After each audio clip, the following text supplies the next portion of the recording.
We now proceed with the third round of the 46th PBA Gatorade Rookie Draft. Now, as a reminder, at this point, whenever a team passes on picking a rookie, they will officially end their stint here in these proceedings. The draft will continue as long as there's still a team getting rookies. Now, we will start with our third round with TERRAFIRMA G. TERRAFIRMA G picks Don Reverente.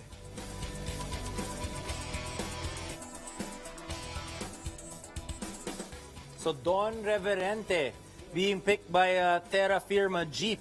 And this guy, you know, when you look at him, strong rebounder, even if he is undersized, 6'2", 170 pounds from Albay, wants to be able to make his PBA dream come true.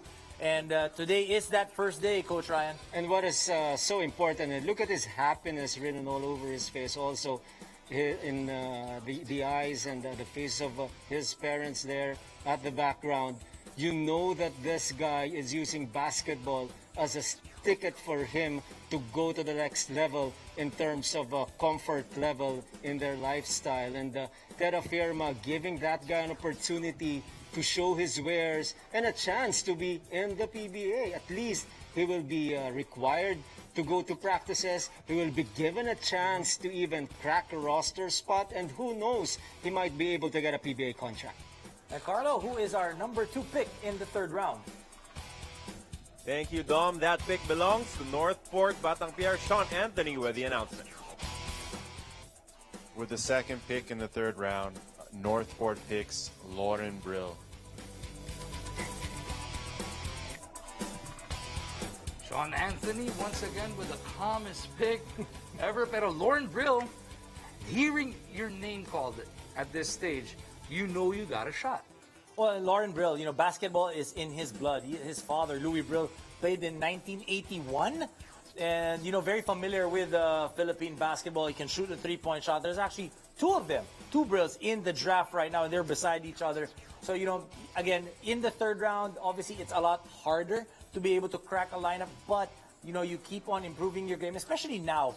You know, the coaches haven't really been able to see you face to face. And remember, in those years, it was really a great time to be part of NCC, or the Northern Consolidated Cement Philippine national team under the late Coach Ron Jacobs. His father, Coach Louis Brill, was a mainstay in that team. So you know that this guy, probably because he played much of the time in the U.S., he was not able to be seen by a lot of our coaches and our scouts. But the mere fact that his name was drafted, again, he will be seen in their team practices. He might be able to crack an important roster spot for him to continue his PBA journey. Yung binabanggit mo, no, Dom, no? Because of the circumstances, medyo pagka hindi ka masyadong kilala, baka hindi ka pa nakikita. And you look at the first 24 names, most of these guys, people have seen. Yeah. The coaches have seen. So, you know, if you want to be able to use their first and second round pick, you want to go to a guy that has a lot of talent that you've seen and that basically you felt. And for the third pick of the third round, let's send it back over to Carlo. Thank you, Magu. That pick belongs to the Blackwater Bossing, to be announced by Coach Nash Rosella. The Blackwater Bossing select Andre Paras.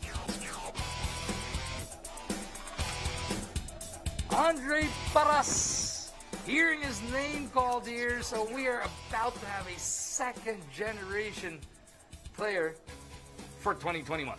Well, Andre Paras, you look at him, you know, we mentioned that, you know, he's not his father, he's not his brother, but he will bring something different to the PBA and to Blackwater Bossing. And I feel Coach Nash Rosella will be able to put him in certain positions to be able to maximize what he's got in his game. And what about his positive spirit? You just saw him.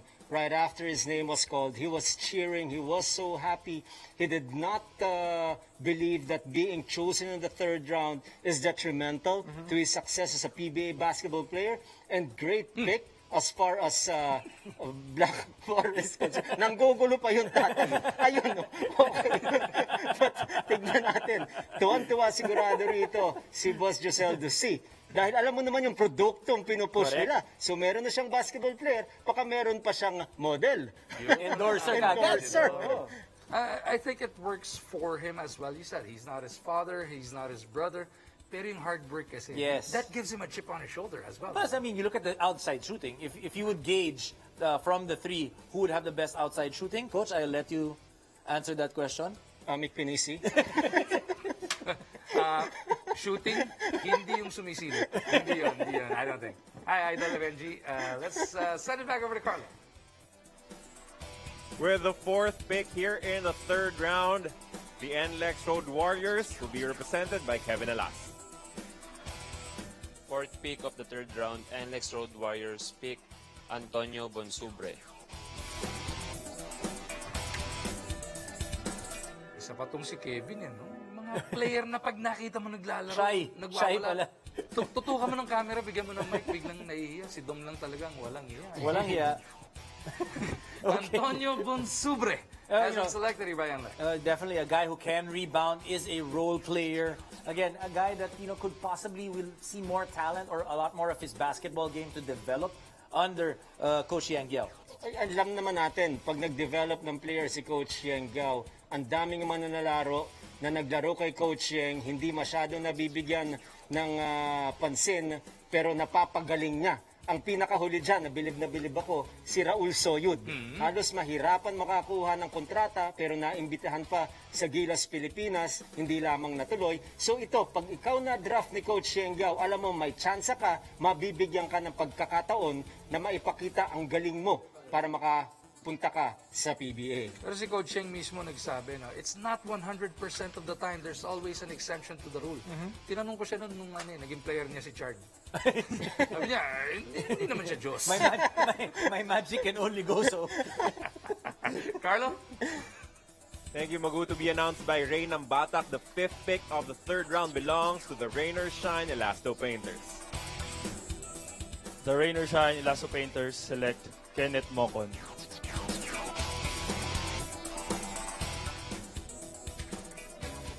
So Kenneth Mocon, on his way to Rain or Shine. He's a known defender and is the brother.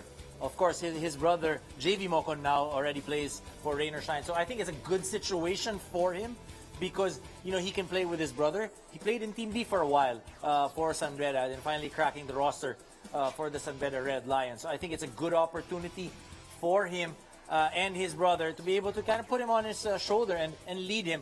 How are the things being done in the PBA? Gaano ka-importante yan, Coach RG? Binanggit na ni Don.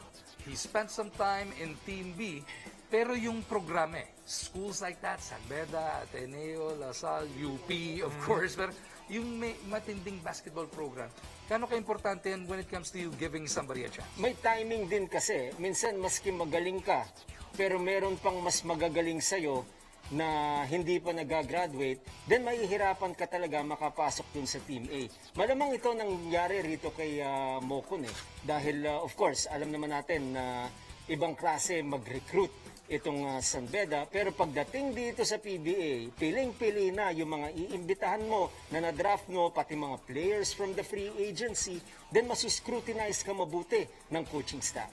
And for the sixth pick now of the third round, let's send it downstairs to Mr. Pamintuan. Making only their second selection of these proceedings, Coach Chito Victorero represents the Magnolia Hotshots from Bansang Manok. Magnolia Hotshots Pambansang Manok picks Ronnie De Leon.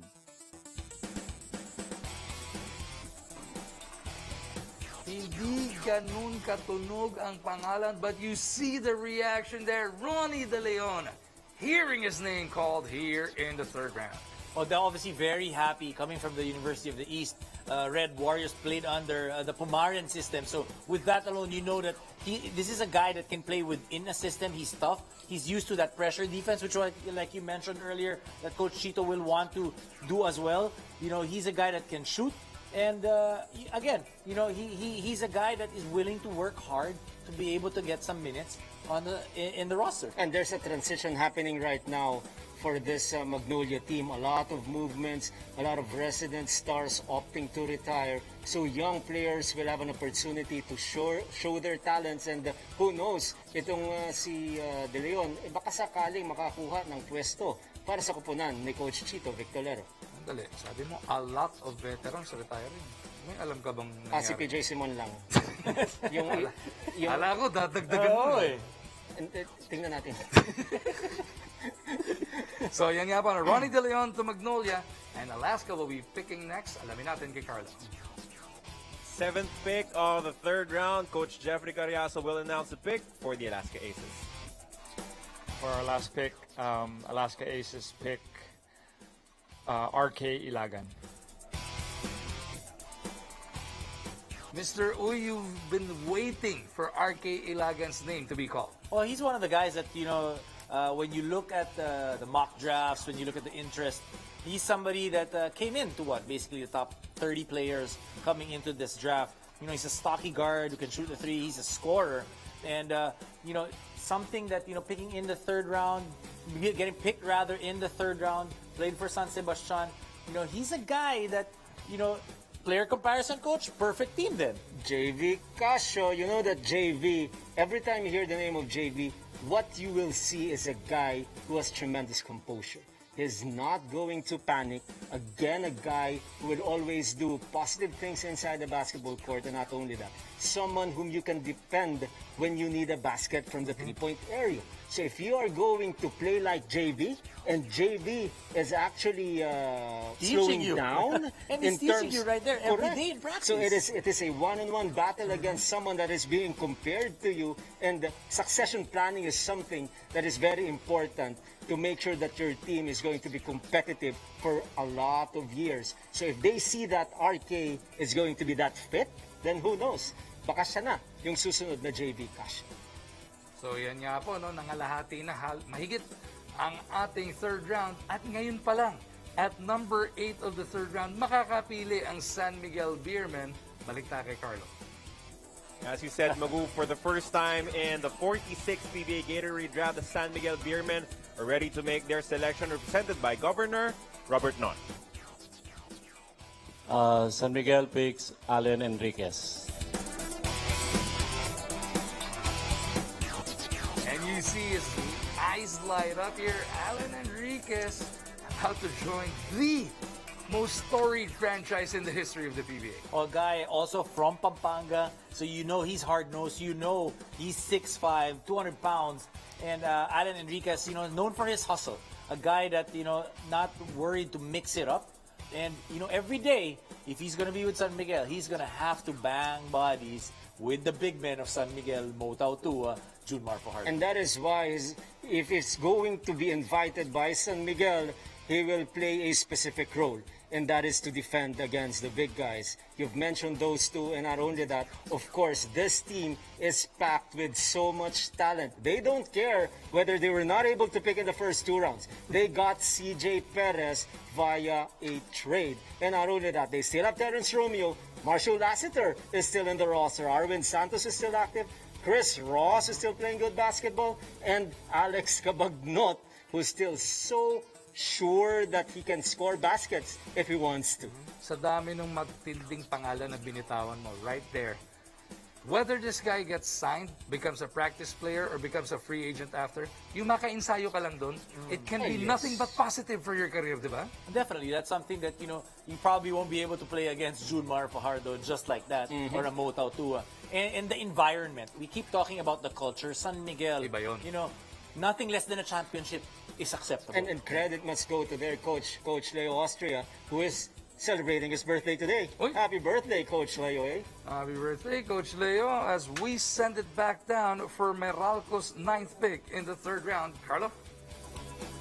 With the 9th pick of the 3rd round, Coach Norm Black ready to announce the selection for the Meralco Bolts. Meralco Bolts take John Yasa.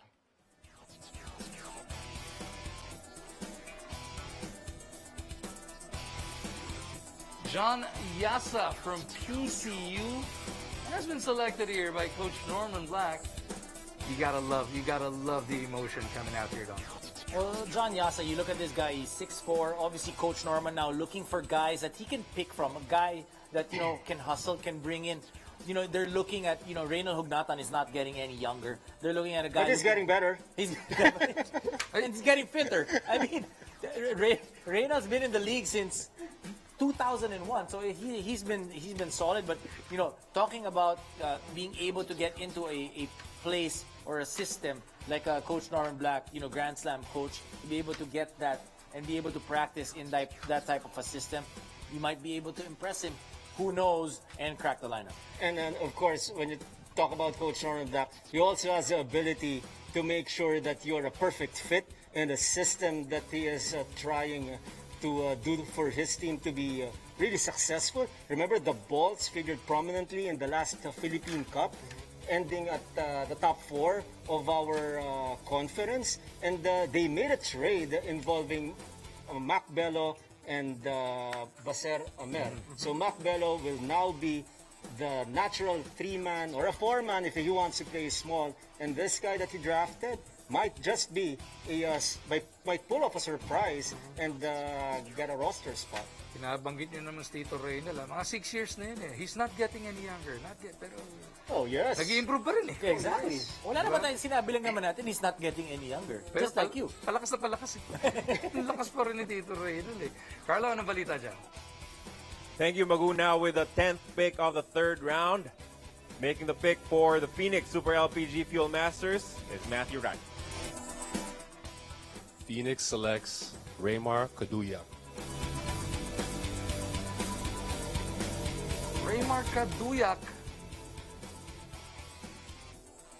being called here by Phoenix, isa sa mga produkto ni Coach Topex. Well, I see him of the Philippines, from what we've seen from him, he's a good passer, creates for his teammates, 6 feet, and somebody again that Coach Topex Robinson very something that someone he's very familiar with, and that's why if you're a coach, you want to be able to pick guys that you have seen, that you have worked with, or know a lot more about than everybody else. Basketball fundamentals is very important, especially because of the time from today up to the start of the conference. Meaning, if the player that you drafted is already, as what you've mentioned, familiar with the things that you're doing, both offensively and defensively, it will cut that learning curve and make the process a lot faster. Up next will be TNT for only the 2nd time tonight. Balik tayo kay Carlo Pamintuan. With the 11th pick of the 3rd round, Jason Castro will announce the selection for TNT Tropang Giga. Tropang Giga select Michael Simon.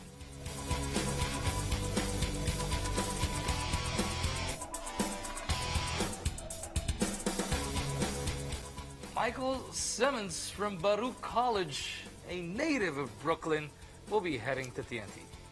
Again, somebody that they've scouted a little bit for sure in terms of tapes.